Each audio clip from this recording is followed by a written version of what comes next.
and today we're discussing the impressive power of artificial intelligence and how ChatGPT can skyrocket your earning as a remote worker. So let's kick things off. What's prompt engineering? Prompt engineering is the art of coming up with precise instructions or prompts to elicit desired responses from ChatGPT. By fine-tuning prompts, you can guide ChatGPT to generate tailored and unique outputs, ranging from creative writing to problem-solving solutions. Now let's get into the types of ChatGPT prompt techniques. There are dozens of techniques that can help you get the best responses from ChatGPT, and we'll be looking at the top 3 ways to do it. Technique 1. Zero-shot prompting.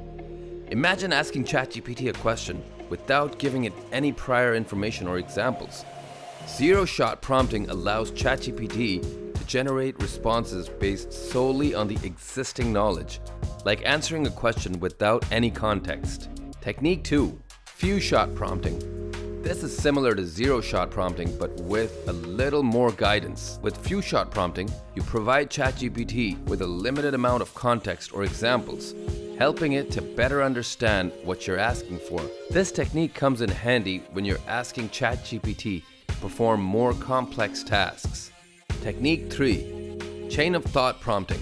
This technique basically asks ChatGPT to explain its output, so ChatGPT will detail the series of steps that lead to the answers it gives you. ChatGPT isn't without its flaws, and sometimes it gets things wrong. But with chain of thought prompting, you'll be able to pinpoint where exactly it got off track and then adjust your prompt to get more accurate and reliable results. Next up, we have the 6 prompt components. The perfect prompt has 6 essential components that ensures ChatGPT will give you exactly what you're looking for. Number 1, task. This is what you want ChatGPT to do for you, and it's recommended that you always start your task with an action verb. Good examples are analyze, write, generate, give, and so on. You have to clearly articulate what action you want from ChatGPT. Number 2, context. This can be a bit tricky because there's an unlimited amount of information that you can give ChatGPT. However, if you want a good response, you should just keep things constrained. For the best result, consider your background, what you want to achieve, and your environment. For example, if you're looking for a good diet, include your age and weight, how much weight you want to lose, what kind of food you can buy, and any allergies you have. Number 3, examples. These are basically examples of the results you want. For example, if you want a poem written in Edgar Allan Poe style, you can provide a few poems by him and ask ChatGPT to give you a new poem in that style. Including examples will improve output quality because ChatGPT will use it to discover hidden patterns in the data that even you might not have been aware of. Number 4, persona. The persona is who you want ChatGPT to be for you, given the context of your task. Think of who you'd ideally ask for advice for your question or request. If you need to come up with an exercise plan for your overweight dog, for example, you'd want to talk to an experienced vet. That's the persona you'd want ChatGPT to have for the best output. In this example, you would basically tell ChatGPT in your prompt that it's an experienced and talented vet before asking it the best doggy weight loss diet. Number 5, format. For the format, think about exactly how you want ChatGPT to generate its response. Do you want a bullet list of instructions or a table with comparisons? Be sure to make it clear to ChatGPT so you don't have to waste time reformatting the output. Number 6, tone. Tone is simply how you want ChatGPT to word the output. Should it be in a casual tone, a formal tone, or perhaps even a snarky tone?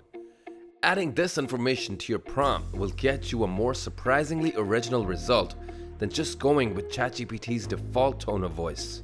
So next we have 4 ChatGPT prompt and output examples for you. Let's look at a few examples of simple ChatGPT prompts.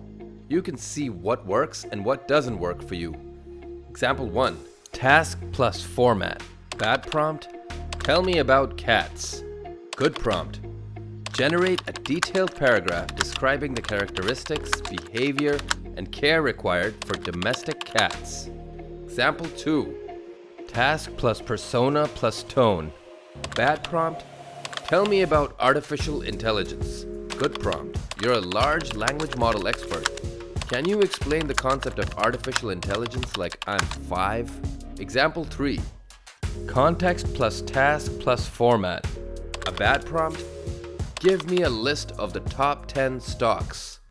Good prompt: I'm looking to add a media stock to my dividend investment portfolio. Analyze the top 10 performing dividend stocks in the entertainment sector for the last quarter and give me a report with projections of their estimated dividends over the next quarter. Generate the output in table form.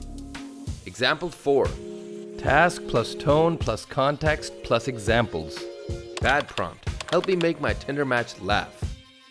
Good prompt: compose a witty response for a Tinder match asking about your favorite travel destination. My favorite destinations I've been to are Colombia, Portugal, and Thailand. And there you have it, folks. Prompt engineering for ChatGPT explained.